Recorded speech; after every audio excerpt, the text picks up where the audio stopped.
Alright! Good morning Pilipinas and good morning world! At sa ating makababayang OFW at makababayan natin na nandito sa Pilipinas na walang sawang sumusuporta dito sa ating munting programang, thank you so much! Mabuhay po tayong lahat hanggat gusto natin!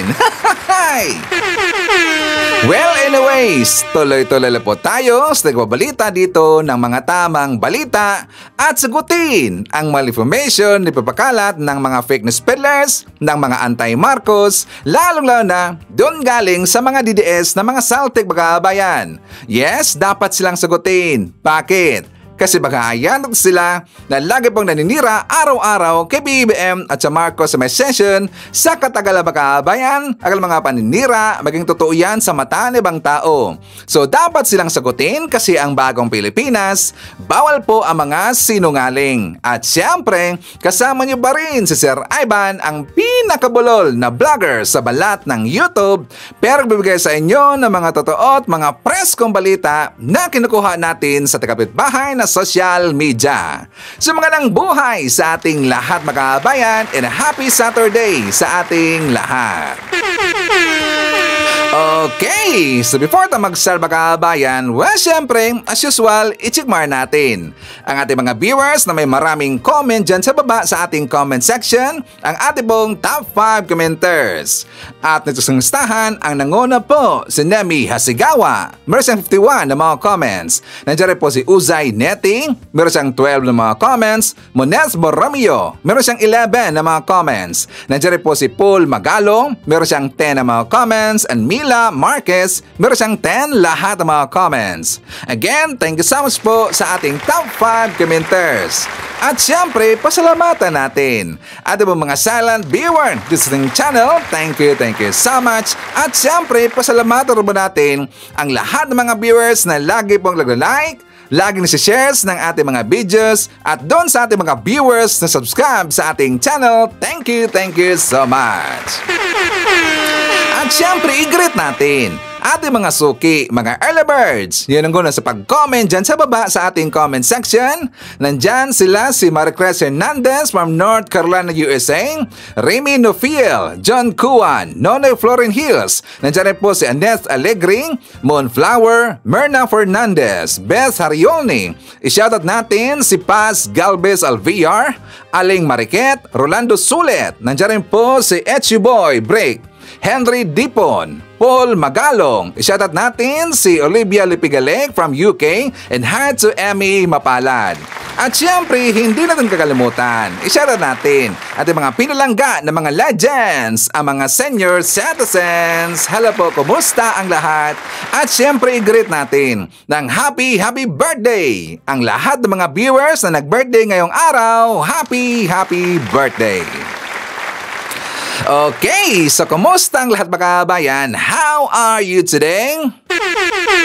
Well, today Saturday mga kabayan, it's weekend. Siya nga pala, happy weekend po sa ating lahat. Okay, so weekend mga kabayan, ang dami rin po mga nangyayari, mga very controversial po na mga balita na pag-usapan natin ngayong araw. Lalo na, doon rin po sa update sa missing Sabongeros mga kabayan. Pag-usapan rin po natin itong si Rocking, itong si Digong, so ito rin pong si Kalbo. Ito rin pong si Bato de la Rosa mga kabayan, kasi siya po ay sinubalpal ng taga-ICC. And also, yun pong Duterte na grupo nila ni Sara Duterte, yung sa Padapa Laban mga kabayan.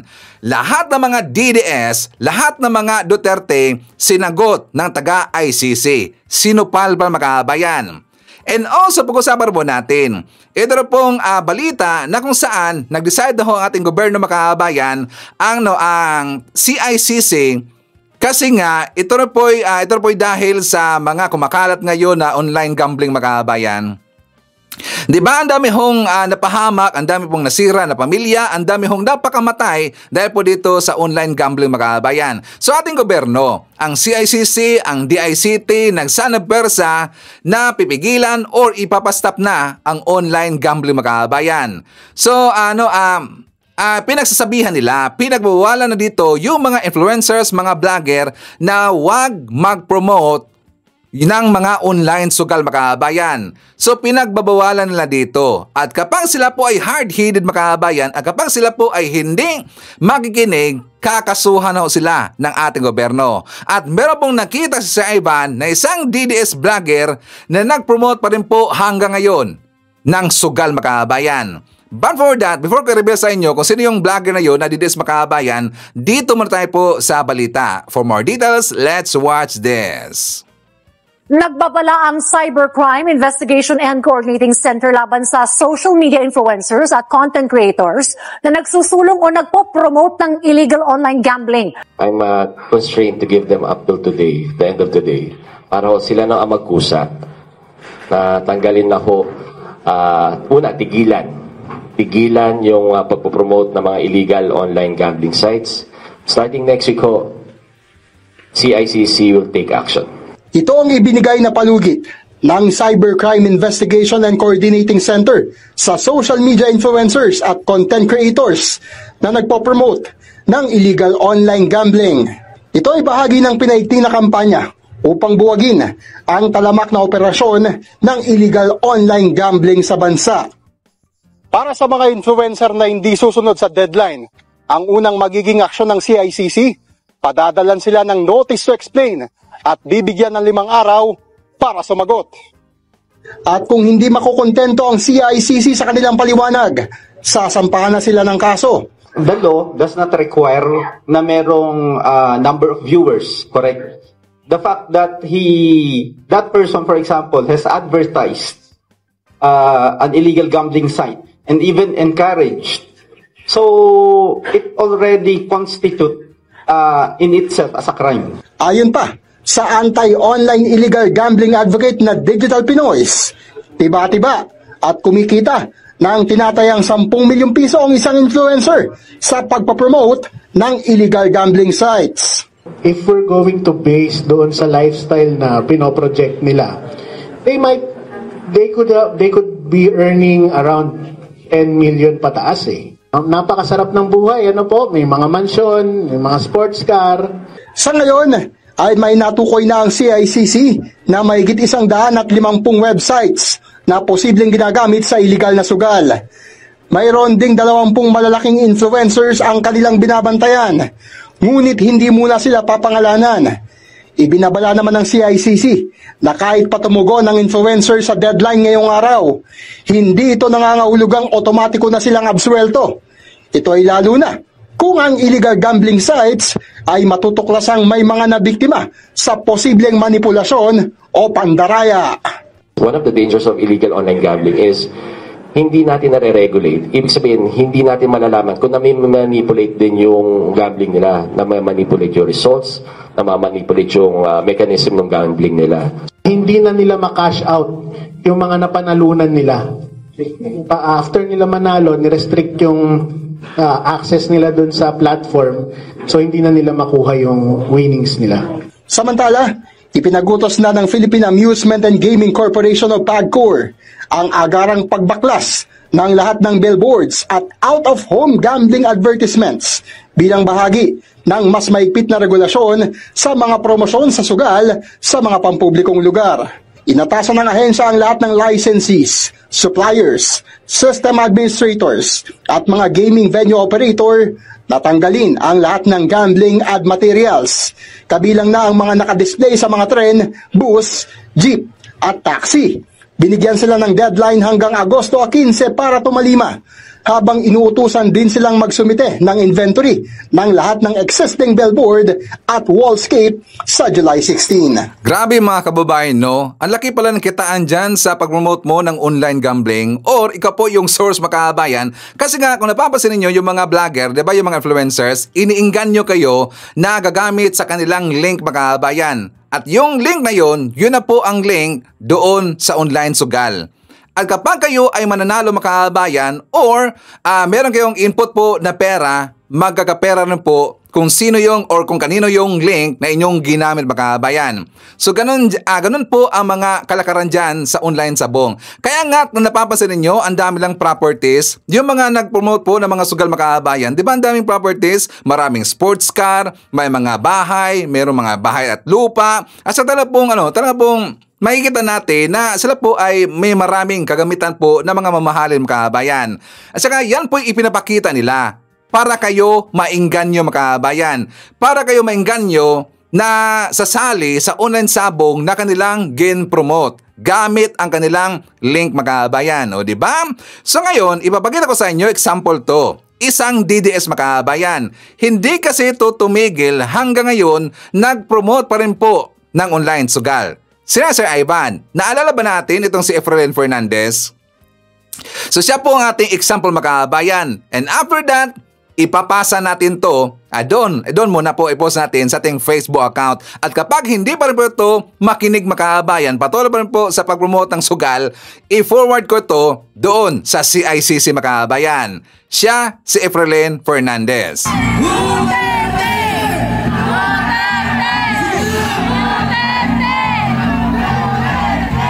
Hep, wag ka muna mag-scroll. Ayan, ipapakilala ko muna sa inyo si PHL Best. Ayan, ito yung laro na hindi madamot. Bakit nga ba? Ito na pala yung sinasabi ko sa inyong si PHL Best na hindi madamot, mamigay ng kapremyo. So, ayan, syempre, pwede tayong mag-bet ng 100 pesos pataas.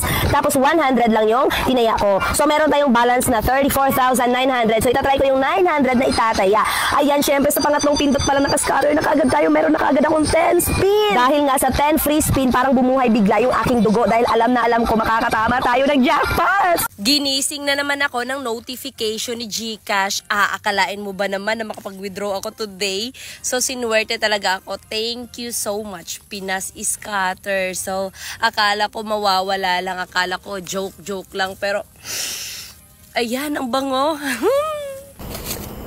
Sana all si Madam, madaming pera. Siyempre, sinuwerte ako kay Sinag PH. Hindi ko naman akalain na hindi pala madamot yung site na yun dahil bagong-bago. Sinubukan ko lang naman. So, ayan. Pak! Thank you so much, Sinag. O, diba? Ang laking kitaan mga kabayan. Tingnan nyo, in just one day, according sa kanya, 30,000 po yung kanyang na-withdraw mga kabayan. Dahil po doon sa kanyang promote ng sugal. Siya po, hindi na po siya naglalaro mga kabayan. Bakit? Meron ho siyang daily income dahil po doon sa online sugal na ginagamit ngayon or nilalaro po yung mga nadali niya mga kabayan. Diba?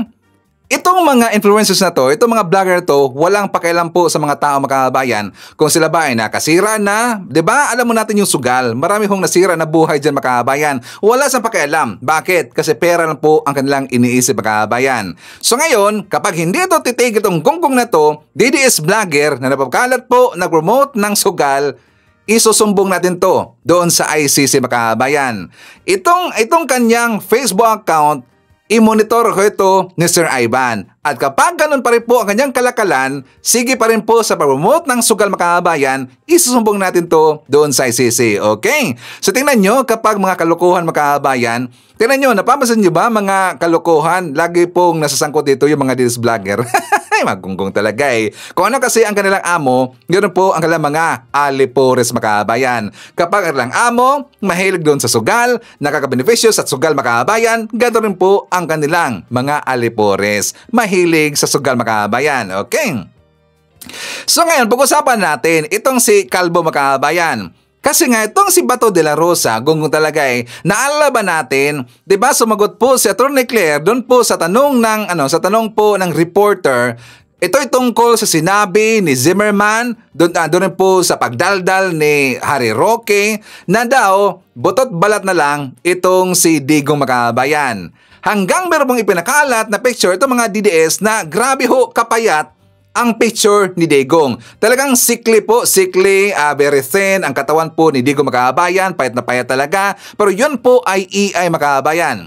Napansin ba natin, ginamit yan ng mga DDS, tapos meron pa nga mga background po na music na nakalungkot, tapos sila po ay nag-iyakan sa gilid Makabayan. Sino nakapansin po ng video na yan? At yan po picture na yan, ginamit po yung EI na napakapayat po ni Digong Makabayan. Kumalat yan ngayon. Itong si Calvo, nagalit siya doon kay Atty. Claire, tinawag niya na bastos makaabayan kasi 'di ba sabi po ni Atty. Claire na sabi ho ni Sara Duterte, healthy naman itong si Digong. At saka siya po'y laging minomonitor ng taga-ICC makaabayan. Pabor pa nga itong si Sara na ganoon ang kanyang katawan kasi nga healthy makaabayan. Pero siyempre, iba po yung pinakita ni Zimmerman kasi nga, di ba, siya po'y umiiyak.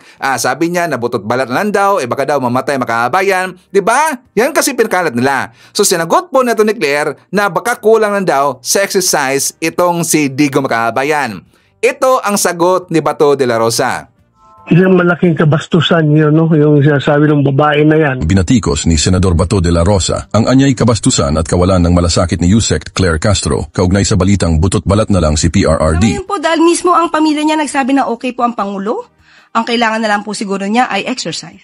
Yung malaking kabastusan yun, no? Yung sinasabi ng babae na yan, yung gano'n na pananalita, no? Na napaka-insensitive at napaka-arrogante at talagang balasubas na sagot yun. Hindi po yun dapat sagot sa isang babae pa naman siya na naturingan. Kung makapagsalita ng gano'n ay parang napakabastos talaga.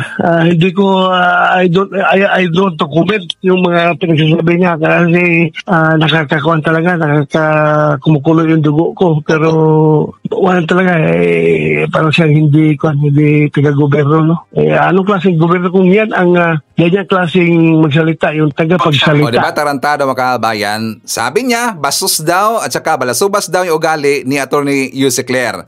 Kasi nga ganun ang kanyang sagot makaabayan ni Yusek Claire. Diba sabi na nga mismo ng pamilya ni Digong na okay lang si Digong. So dinagdagan niya na baka kailangan lang po na exercise ni Digong makaabayan. Saan doon na mali? Diba? May mali ba doon sa sinabi ni Atty. Claire makaabayan na baka kailangan po ng exercise itong si Digong? Diba? Walang mali doon, Bato de la Rosa. Hindi yun pambabastos. Diba? Babalikan natin itong si Digong makaabayan, i-compare natin kung saan dito yung bastos.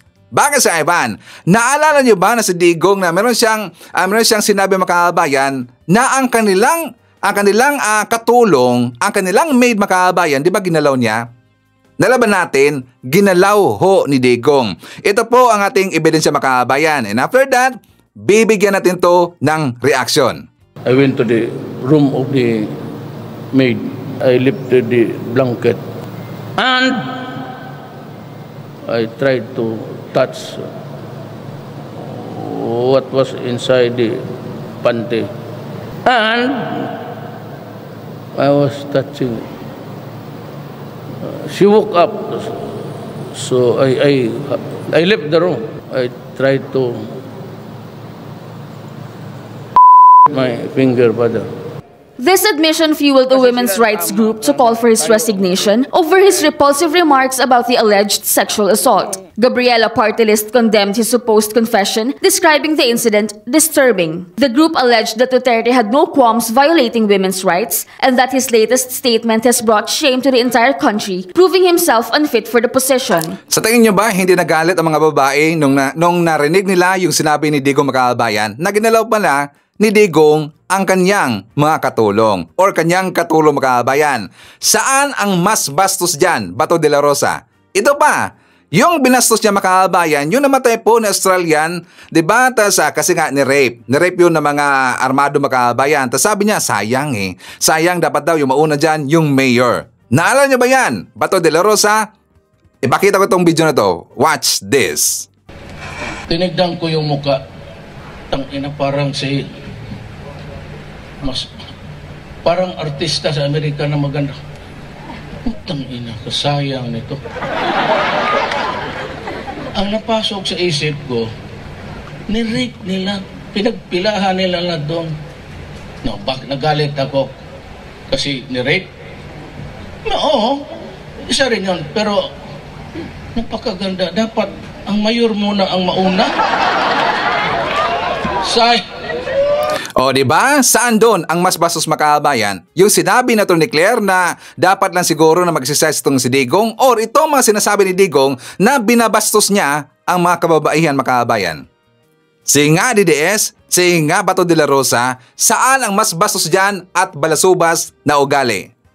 Tama ho yung sinabi na ni Claire na baka kailangan lang po na exercise itong si Digong. Kailangan talaga yan. At saka, do you think hindi siya minumonitor po ng taga-ICC makabayan? So dito, sinagot na ho itong mga DDS kasi nga sila po'y sumusobra makabayan. Ginamit kasi nila ang ICC sa paninira. Di ba napapansin ninyo na maraming mga posts itong mga DDS, mga supporter, yung mga tumakbo ng mga senador under sa Duterte makabayan na kailangan na daw na iuwi ito si Digong kasi nga namayayat na, pumayat makabayan or baka matigi na makabayan. Like for example, dito po sa pinos ni Dr. Richard Mata makabayan, sabi niya, Dear President BBM, bilang isang doktor, ang kalagayan ni FPRRD na may sudden weight loss sa edad na 80 ay di po maganda. Sana po tulungan mong mailabas siya sa lalong madaling panahon. Ilabas daw si Digong doon sa ICC makabayan o sa dahig, ipapalabas sila at saka sila pinanawagan kay PBM. Wala hong power si PBM. Hindi na ho kaya ni PBM na mag-request pa doon sa ICC. Ulitin na po natin dito, hindi tayo membro ng ICC. So walang power ho si PBM. Diba? Tas ang kanilang po mga sinasabi mga kabayan, pamumulitika ho yan, paninira ho yan. Napaka-imposible talaga na yan po ay pababayaan ng taga-ICC. So ano ba ang sinabi po ng ICC spokesperson mga kabayan na si Fade El Abdallah? Sabi niya, the ICC adopts all necessary measures to take care of the health and well-being of suspects. Lagi nilang minomonitor mga kabayan. Meron hong mga health experts dyan na kasama itong kanilang mga nandyan po sa kanilang detention center, dyan po sa ICC, ang mga suspect. Siyempre si Digong, suspect yan. So meron ho sila mga sariling mga health experts mga kabayan. Itong ginawa ng mga DDS, paninira lang ho yan. Mind conditioning makabayan. Bakit kaya si Ivan? Kasi nga malapit na po yung September. Ang September, yan po, yung month na yan, dyan na kasi mag-uumpisa yung formal trial dito kay Digong makabayan sa kanyang kaso. Dyan na ho, by September na ho mag-start. So probably, ito pong pag-iingay ng mga DDS para kasi ilihis nila yung issue. Gusto kasi nila na ilabas na sa ICC si Digong. Bakit? Kasi alam nila, tagilid si Digong sa kanyang mga kaso makabayan. Tagilid si Digong. At kapag ito si Digong mahatulan ng guilty makabayan, nako po, dyan na ho yan mabubulok sa kulungan makabayan. Hindi na ho makakalabas itong si Digong. Makakalabas lang siya nasa garapo na. Diba? Diyan kasi takot ang mga DDS. Kaya sila nag-iingay. Gusto lang pauwiin na itong si Digong kasi nga nagpapanik na sila. Malapit na po yung September makabayan. O diba? So ngayon, patuloy tayo. Pag-usapan natin itong si Rocky makabayan. Kasi nga diba, naalala ba natin si Rocky? Si Rocky napakadaldal. Itong si Rocky napapahamak yan dahil po sa kanyang kadaldalan makabayan. Na pahamak rin po itong si Digong dahil rin po kay Rocky. Bakit si Ivan? Naalala niyo ba yung sinabi ni Rocky na itong si Digong nagkakapera pala dahil sa Pogo? So nabuking itong si Digong makabayan dahil po kay Harry Roque. Nalaman natin na itong si Digong nagkakapera galing sa Pogo dahil po kay Roque makabayan. O diba? So dahil po sa kadaldalan, siya po ay sinupalpal mismo ni Panilo makabayan. For more details, let's watch this. Si Secretary Roque, Harry Roque, na andun.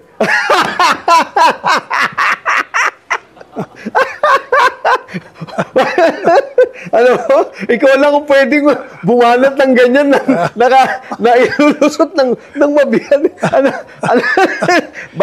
O siya nga, ay pinipilit niya yung sarili niya doon sa ano. Anong masasabi mo nga sa sitwasyon ni Secretary Roque? Ang problema sa kanya, masyado siya kasi madaldal eh.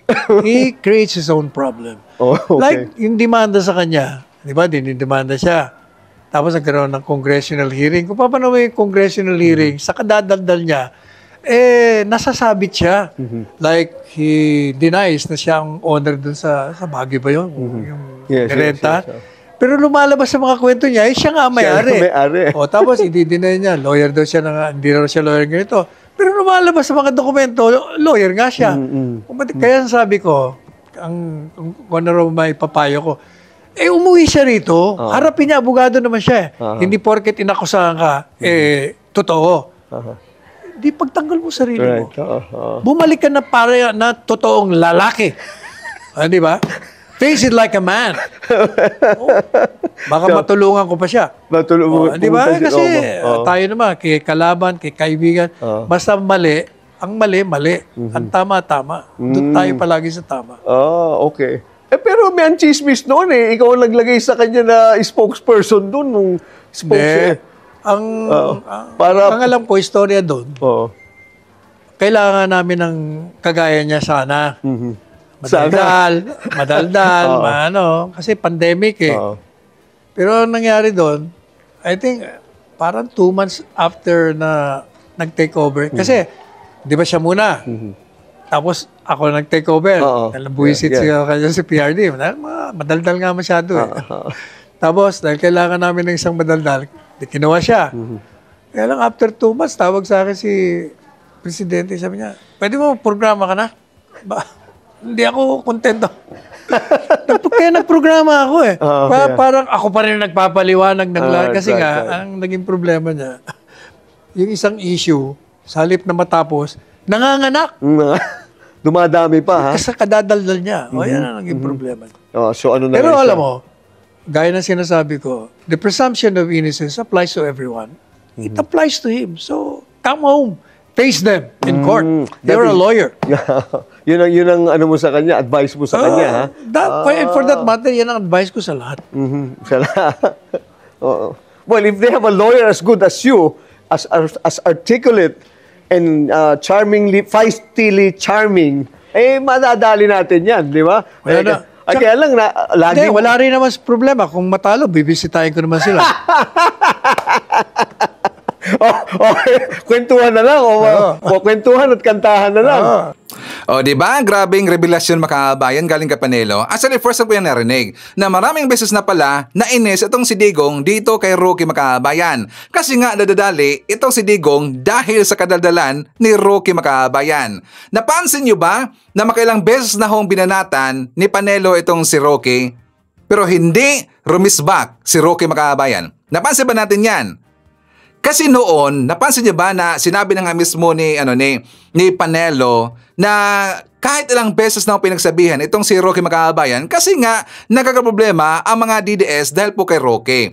Pinalayas Makabayan. Ayaw hong lumayas itong si Rocky. Bakit? Dumikit pa rin ho siya sa mga DTS or dumikit pa rin ho siya sa mga Duterte or kay Digong. Kasi pag-akala niya or noong panahon kasi Makabayan, siyempre malakas pa si Digong na panahon na yon. Malakas po yung mga Duterte. Kaya no choice siya, sumiksik siya kay Digong. Kahit lang beses na ho siyang pinagsabihan dito na ayaw niya or ayaw na ni Digong dito kay Rocky. Kasi nga madaldal Makabayan. At saka maraming beses na hong nadali itong si Digong, for example sa West Philippine Sea Makabayan. Kanino natin nalaman na meron palang gentleman's agreement yung China at saka yung Pilipinas? Di ba kay Rocky Makabayan? So maraming beses na ho na inis itong si Digong dito kay Rocky. Pero ayaw pa rin hong umalis si Rocky kasi nga gusto niya na sikat pa rin siya sa mata ng mga DDS Makabayan. Ayaw niya kasi na mawala ang suporta ng mga DDS sa kanya. Kaya kahit anong gawin dito ng mga Duterte, for example kay Zimmerman, naalala niyo ba Makabayan na sinabi lang nga ni Zimmerman na pumayat itong si Digong, butot balat na, di ba ang dami niyang drama doon, kadaldalan Makabayan. So ipaparinig ko sa inyo, naalala ba natin ang sinabi niya? Akala ng mga Marcoses, dahil pinakulong nila si Tatay Digong, magtatagumpay sila sa kanilang kagustuhan na manatili sa pwesto forever. Marcos Part 2, Marcos forever.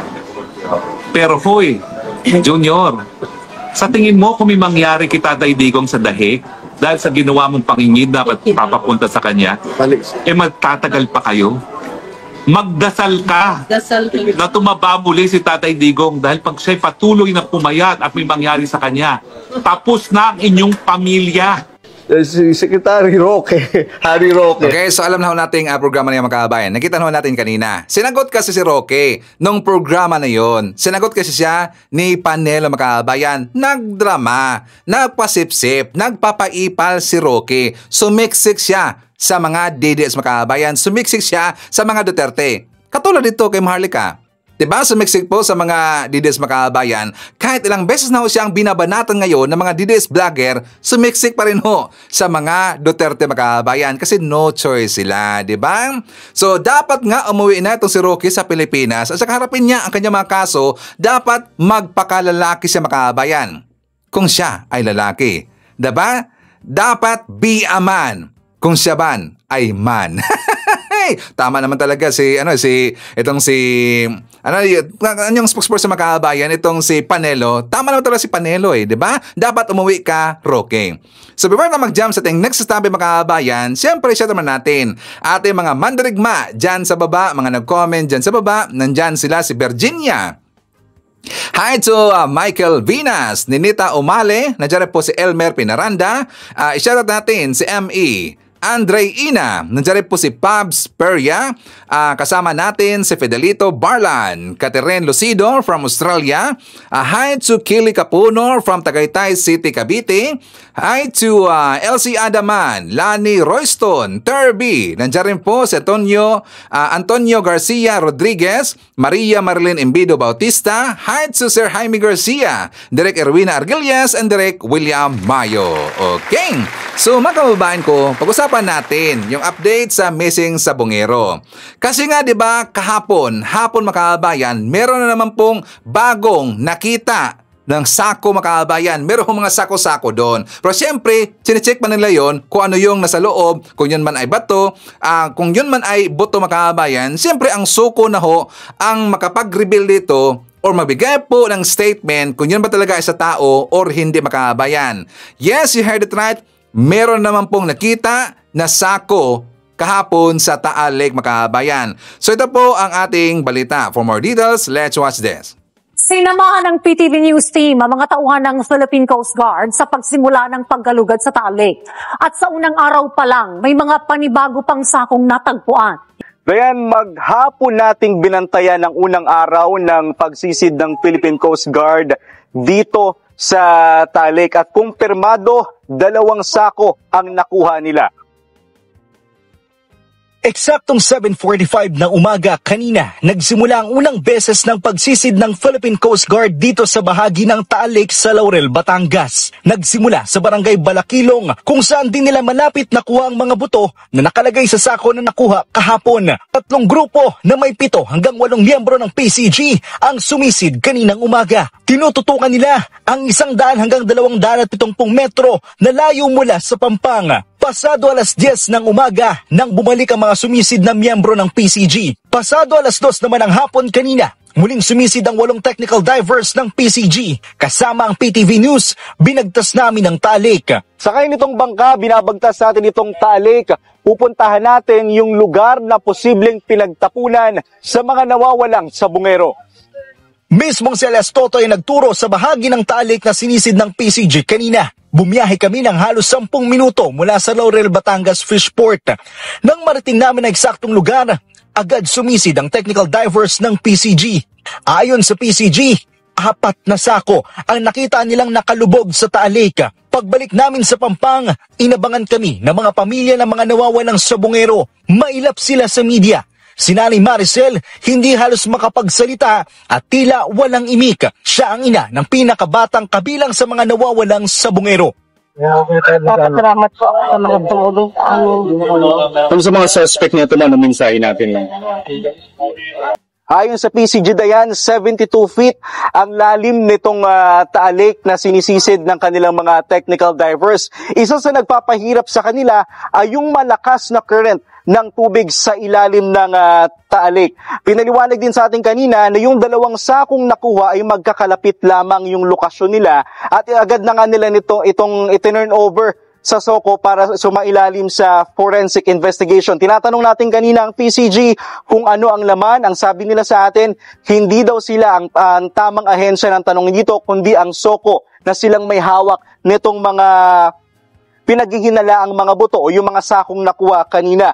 Nangako ang PCG sa atin na araw-araw ang gagawin nilang paghahanap ng mga sako o mga nawawalang sabungero dito sa Talik, pero hindi pa nila alam kung hanggang kailan ito dahil hanggang sa ngayon hindi pa rin nila kumpirmado kung ilan nga ba talaga ang mga nawawalang sabungero. Okay, so alam niyo mga kababayan ko, meron talagang mga gunggong na mga tao, no? Meron talagang mga tarantado na mga tao, mga kababayan, na hindi na alam ng bansang Pilipinas, na hindi alam ng gobyerno natin kung saan sila lulugar, mga kababayan. Baka si Ivan, noong time po na hindi masyadong ginalaw ang issue na to or yung pag-iimbestiga dito sa missing sabongeros, mga kababayan, di ba ang daming nireklamo ng mga Pilipino?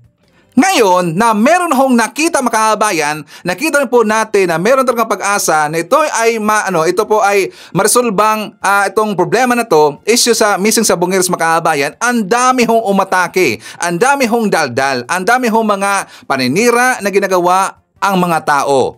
Lalo na ang mga DDS, mga kababayan. Kasi alam nila na kapag itong ginawang investigasyon ng taga-PCG or ng ating gobyerno, ng ating kapulisan dito po sa missing sabongeros, kapag ito'y magtagumpay, mga kababayan, malaking sampal ito kay Digong. Malaking sampal yan sa mga Duterte, mga kababayan. Diba? Anong sinasabi ng mga tao ngayon, ng mga DDS, specifically mga DDS, kasi magunggong yan talagang tanga at saka bubo, mga kababayan. Ang sinasabi nila, yan daw ay tanim kalansay.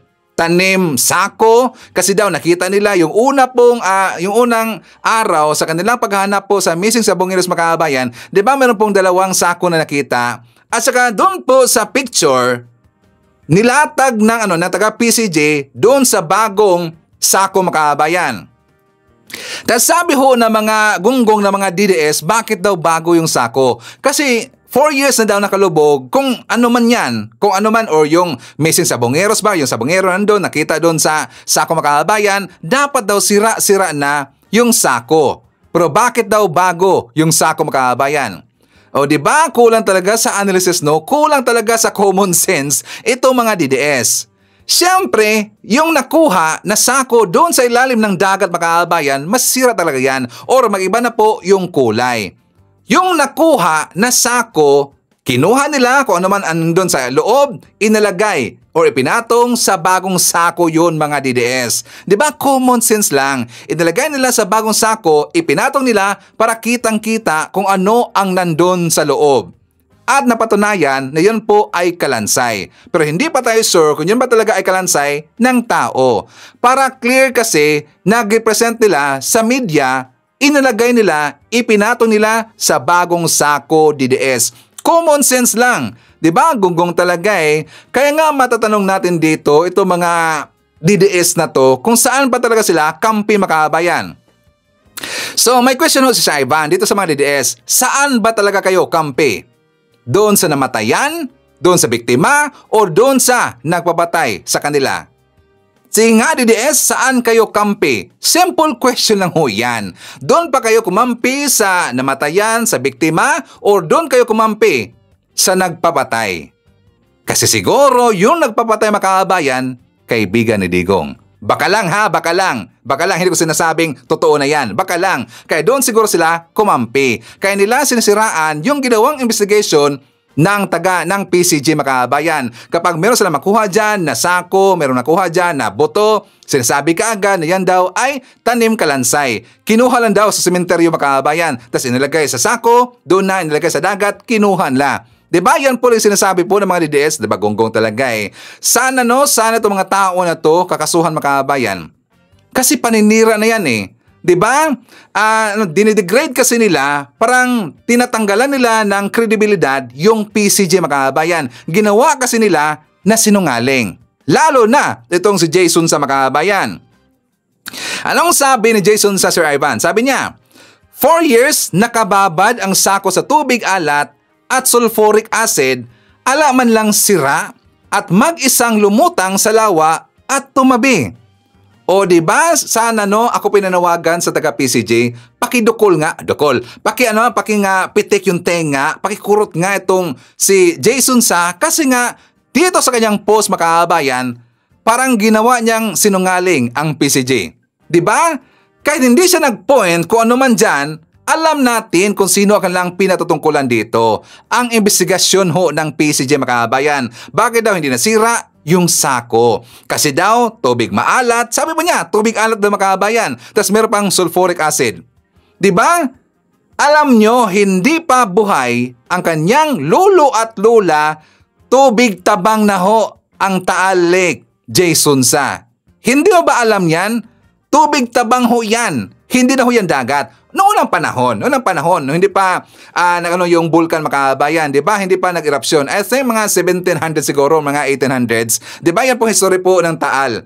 Hindi pa nag-erupt yung vulkan, dagat ho yan. Nung nag-erupt na, puro na ho yan tubig mga kababayan. At ang sulfuric acid, Jason Sa, nasa creek lang ho, nasa creek. Wala ho sa Taal Lake. Kahit isipin niyo lang mga kababayan, paano nabuhay ang mga isda dyan kung mayroon mang sulfuric acid. Diba, gunggong talaga, ang sarap pitikin to si Jason Sa. Itong ganitong klase na tao na to, dapat talaga pitikin mga kababayan, dapat talaga kakasuhan. Ako po ay nanawagan sa PCG, sana kakasuhan itong si Jason Sa kasi pasaway eh. Diba, napapakalat po ng fake news. Ito pong mga kanyang mga followers, ito pong kanyang mga viewers, mga tanga naman kasi at bobo. Kung ano ang sasabihin po ni Jason Sa, pinaniniwalaan kaagad mga kababayan. O, diba? So anyways, ipapakita ko po sa inyo mga kababayan itong vlog ni Mike Abe. For more details, let's watch this.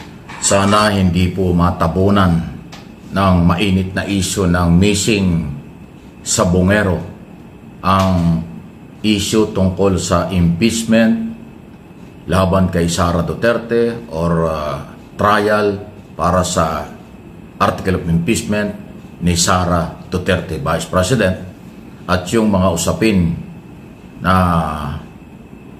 nangyayari dyan at mangyayari pa dyan sa International Criminal Court kay dating Pangulong Duterte at iba pang mga co-accused dyan sa crimes against humanity or paglabag sa karapatang pantao sa mga Pilipino na siyang complainant. Lahat Pilipino ang complainant. Ang complainant at biktima sa ICC, Pilipino. Ang complainant at biktima dito sa betrayal of public trust against Sara Duterte ay mga Pilipino. Dahil mga congressman na complainant at prosecutors at nag-endorse ng kasong ito ay House of Representatives, House of the People, kinatawan ng marginalized sector, civil society at mga district congressman ng 215 congressman nationwide or sa malaking lugar ng ating bansa. Yan po yung issue. Kaya po ito binabanggit kasi po mas nagiging lumulutang ngayon ang usapin tungkol sa missing sa Bungero. Kasi maliban dun sa hindi lang 34, mahigit pa lang 100 yung nawawala. Pangalawa, malalaking tao, may impluensya, laban ng mga bilyonaryo itong isyong ito. Kaya po, binibigyan din ng pansin ng Office of the President. So talagang maraming investigasyong ginawa. Ang ating pamahalaan dahil nga doon sa policy na rule of law, ipairal ang batas, imbestigahan at pag may ebidensya, kasuhan. Kahit sino. Yan order kasi ng Pangulo. Managot ang dapat managot, kasuhan ng kahit sino, basta mayroong complainant, may ebidensya at korte na ang bahala. Kaya yun yung nangyari sa Duterte, nangyari kay Sara, mangyayari dyan po sa kung sino man ang sangkot. Dyan po sa missing sa Bungeros. Napakatindi pong issue nito. Malungkot man, hanggat maaari, ayaw din natin masyadong pag-usapan ito kung pwede lang. Kung pwede lang dahil damage ito sa mga Pilipino at sa Philippine government.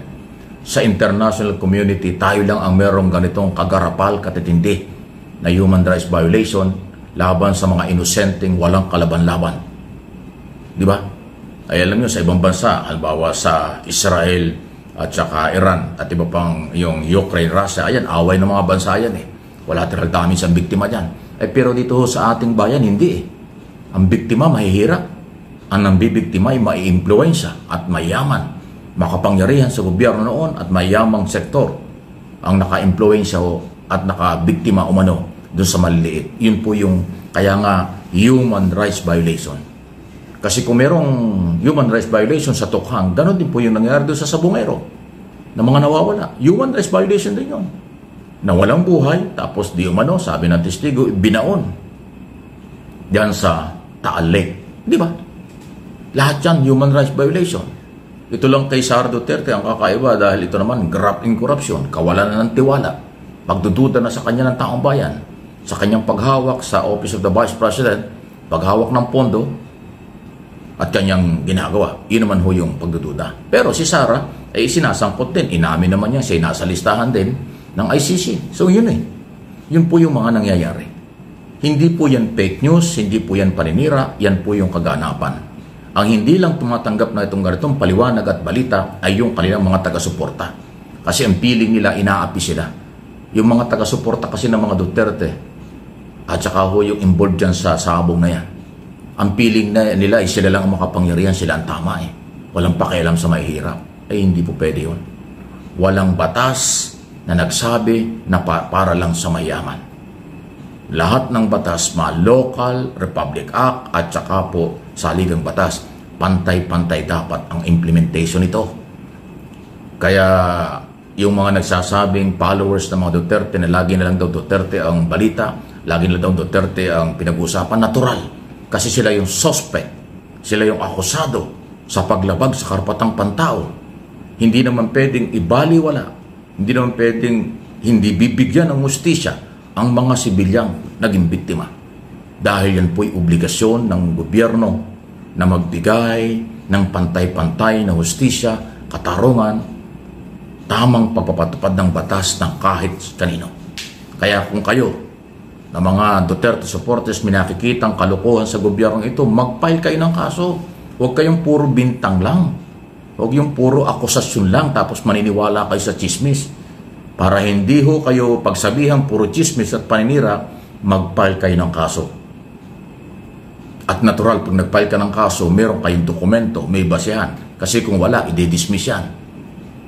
Kung puro chismis, puro paninira, politika lang, ay talagang dismiss yan. Yun siguro ang dahilan kung bakit hindi kayo mag-file ng kaso. Ang ating DOJ, ang ating mga prosecutors, ang mga korte sa ating bansa, lahat naman yan tinatanggap kung sino man nagpapail ng kaso, wala naman silang pinipili.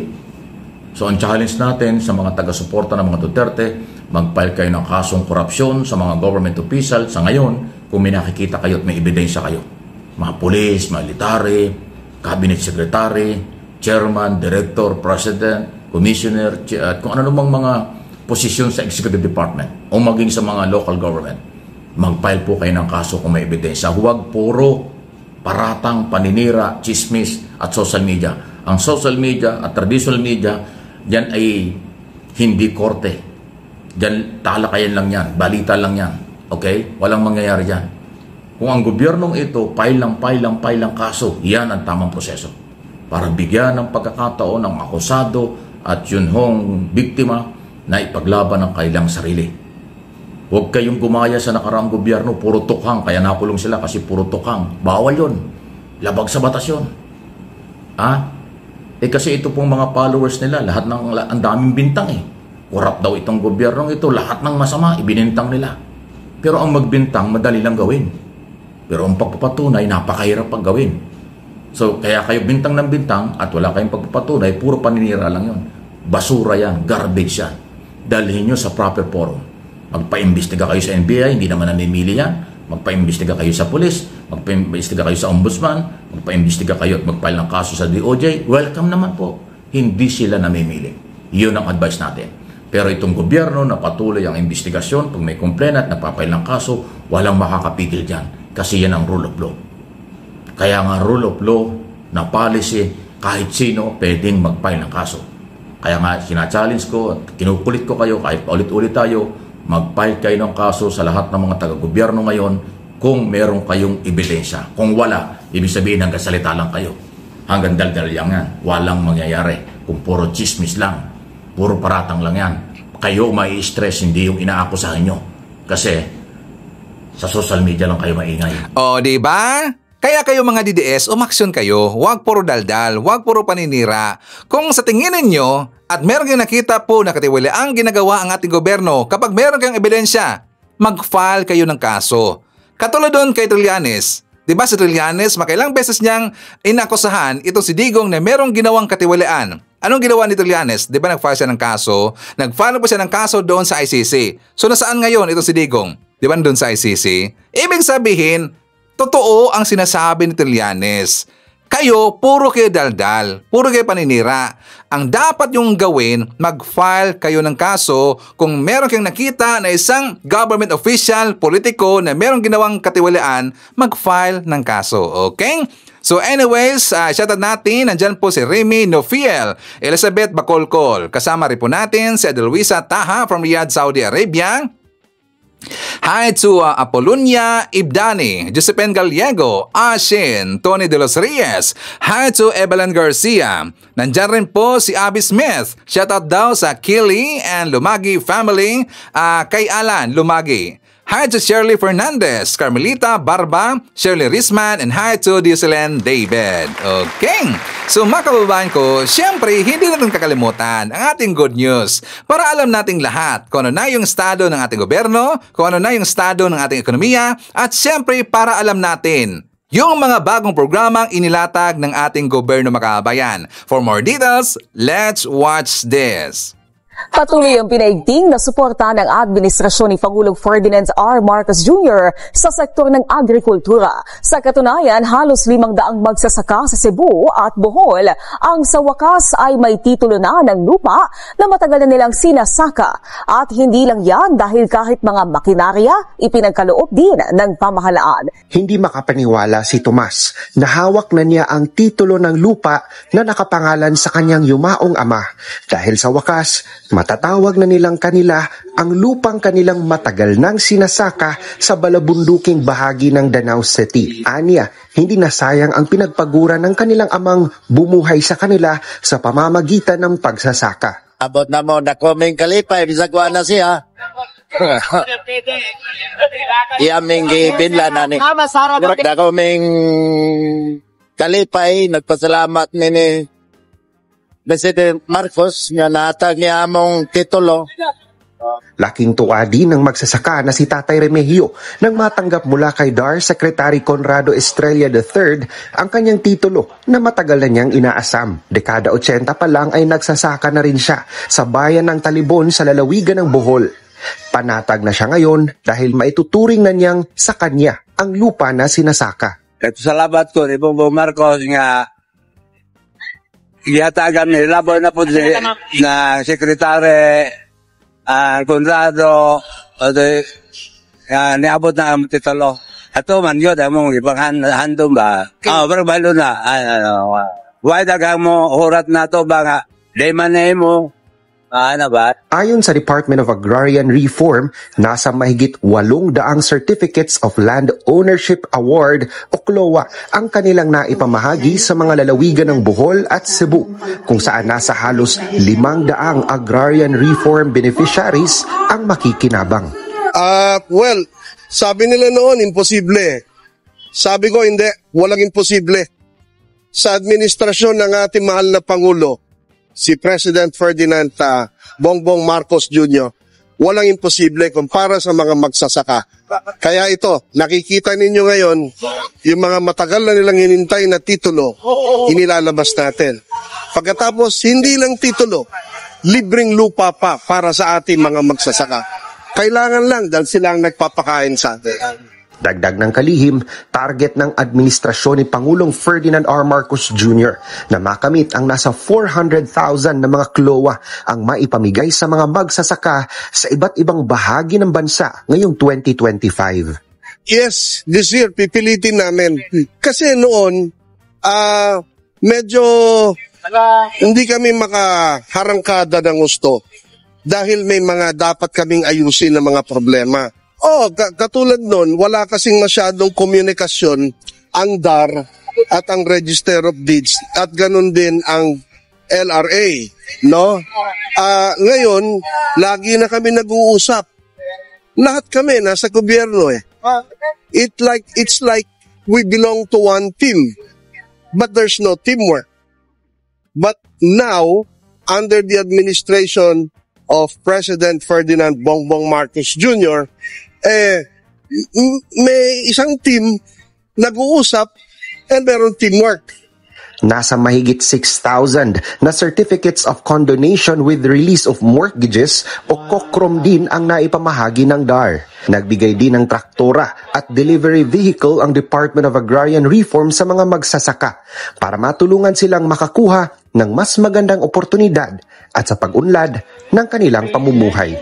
Sa ibang balita, hindi sa mga numero pero sa lagay ng mga Pilipino nakatutok si Pangulong Ferdinand R. Marcos Jr. Ito ang iginiit ng Malacanang sa harap ng pagtaas ng approval rating ng Pangulo sa ikalawang bahagi ng taon batay sa isang survey.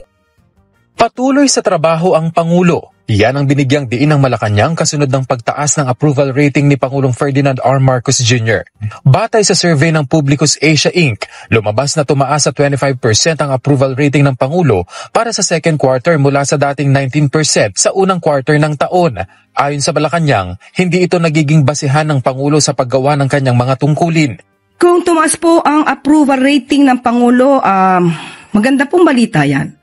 Pero katulad na po na sinabi natin, hindi po tayo dapat nagre-rely lamang sa mga survey.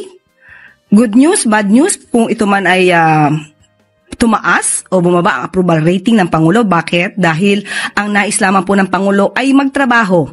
Hindi siya maapektuhan ng anumang survey. Ipinunto pa ng palasyo na anuman ang lumabas sa resulta ng mga survey, mataas man o mababa, nananatiling focus ang Pangulo sa paglilingkod para mapabuti ang estado ng bansa at pamumuhay ng mga Pilipino.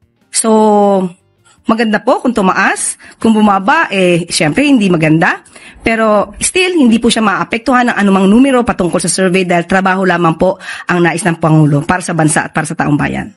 Ilan sa naging aktibidad ng Pangulo sa second quarter ng 2025 ang pagdalo sa 46 ASEAN Summit sa Kuala Lumpur, Malaysia, kung saan nakiisa siya sa iba't ibang pulong para sa pagpapatatag ng relasyon ng Pilipinas sa mga bansang kasapi ng ASEAN.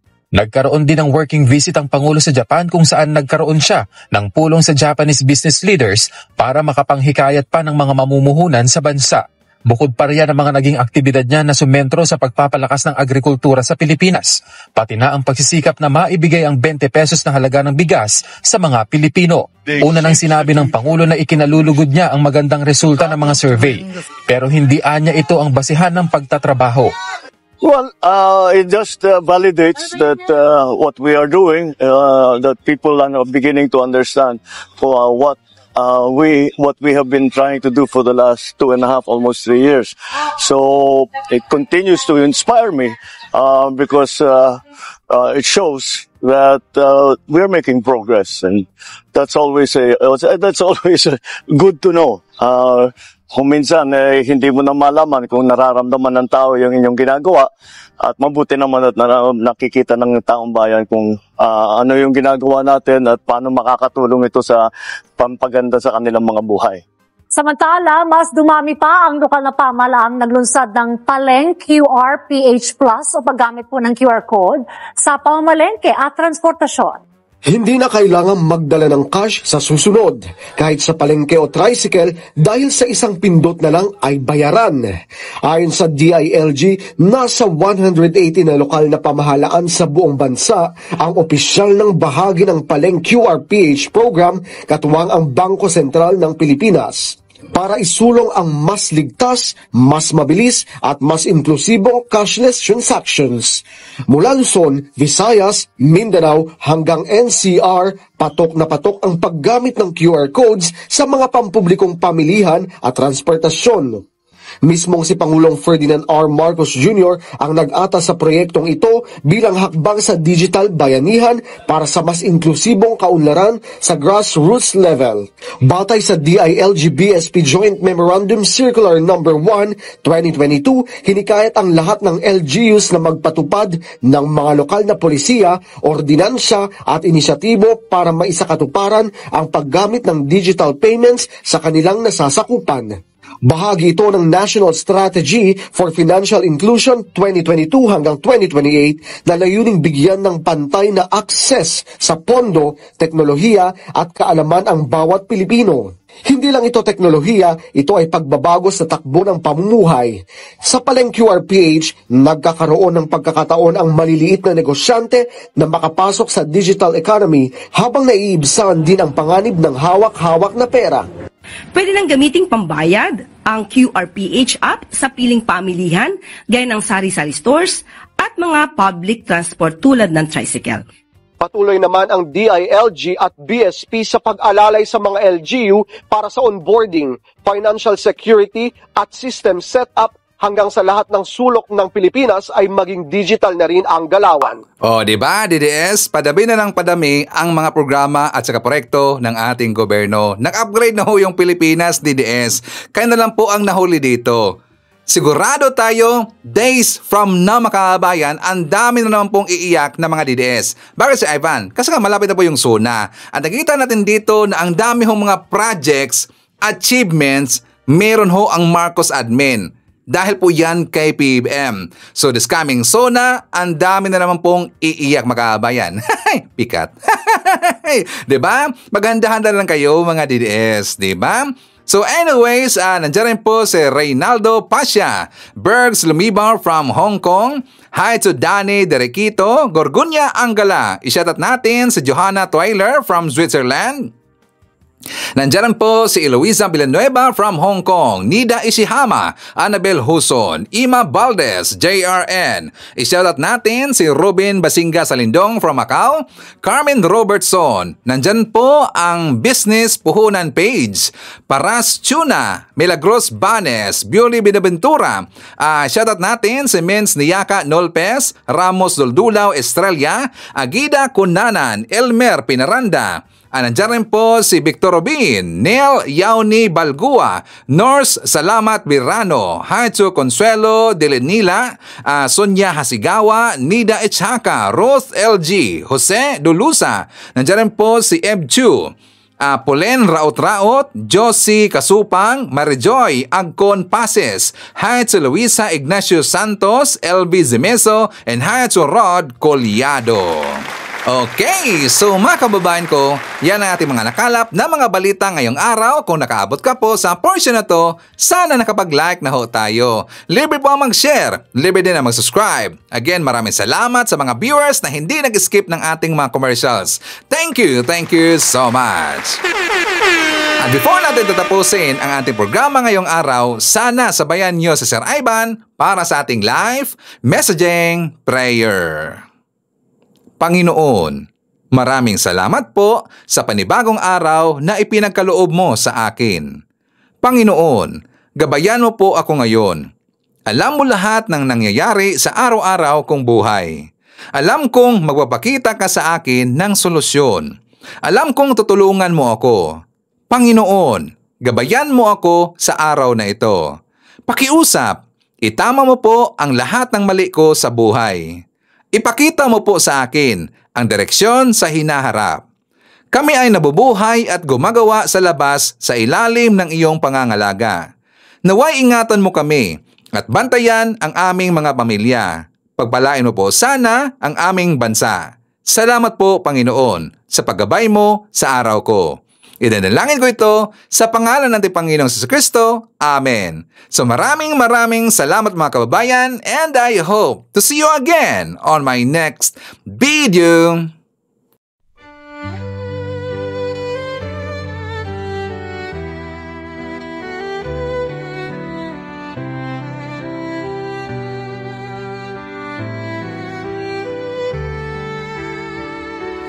Bawat hakbang tinik ang iyong daan sa sariling bayan, ika'y hinusgahan, ika'y siniraan ng ganit sa kapangyarihan, agilang nagnakaw ng pera ng taong bayan. Pinapasan mong lahat ng dusa, matatag ka, hindi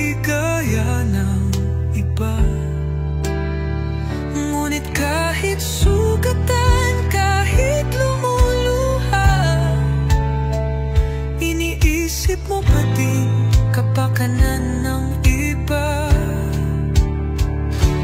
Bongbong, hindi ka kailanman iiwan. Loyalistang hanggang dulo ay nandyan. Kasama mo kami sa lungkot mo at saya. Pagkat Pilipinas, ikaw ang pag-asa. Sa laot ng unos, ikaw ay nag-iisa. Iba'y nagbubunyi sa iyong pagdurusa. Ngunit lahat ngayon ay malinaw na. Katulong mo ang Diyos, nag-iba sila. Ipinaglaban mo ang lahing sinumpaan. Nagkalat peking balita sa mamayan. Binabaliktad nila ang katotohanan, pero hindi na naig ang kanilang kadiliman. Bongbong, hindi ka kailanman iiwan. Loyalistang hanggang dulo ay nandyan. Kasama mo kami sa lungkot mo at saya. Pagkat Pilipinas, ikaw ang pag-asa. Iginuhit ng kasaysayan ng pangalan mo, dalisay. Ngunit bakit tila nais kang burahin at siapolakay? Sa iyong mga mata, may luha ng matinding pagdurusa. Ngunit sa puso mo, bayan pa din ang inuuna. Bongbong, hindi ka kailanman iiwan.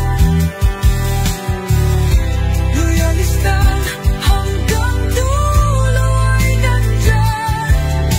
Kasama mo kami sa lungkot mo at saya. Pagkat Pilipinas, ikaw ang pag-asa. Bawat hakbang, tinik ang iyong daan. Sa sariling bayan, ika'y hinusgahan. Ika'y siniraan ng ganit sa kapangyarihan. Hagilang nagnakaw ng pera ng taong bayan. Pinapasan mong lahat ng dusa.